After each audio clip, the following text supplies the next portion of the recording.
আমাদের নেতাকর্মীরাও মাঠে ছিল আপনার নির্দেশনা পাইয়েই সবাই নেমে গেছে।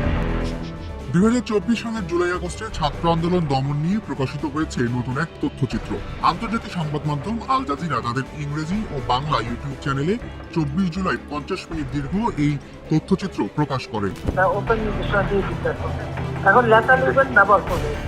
তাতে দাবি করা হয়েছে তৎকালীন প্রধানমন্ত্রী শেখ হাসিনা নিষিদ্ধ ছাত্রলীগকে সরাসরি নির্দেশনা দিয়েছিলেন মাঠে নামতে।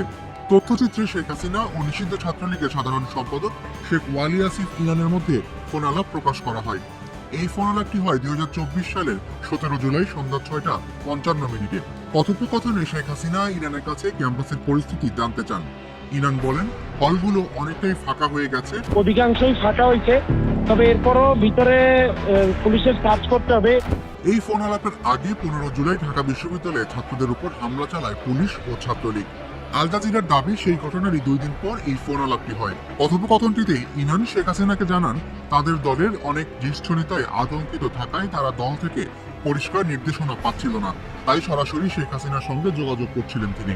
আপনার বারবার ফোন দিয়েছি, আপনি কিছু মনে করেন না।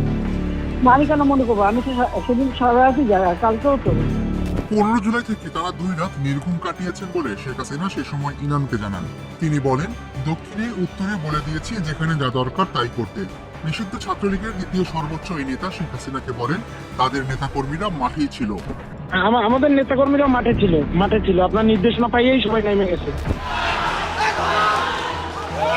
সে সময় শেখ হাসিনা আশঙ্কা প্রকাশ করেন, সেই আন্দোলনের পিছনে সন্ত্রাসীরা কাজ করছে, তাই তিনি তাদের কোনো সুযোগ দিতে চান না। বিষয়টিতে জোরালো সম্মতি দেন ইনান।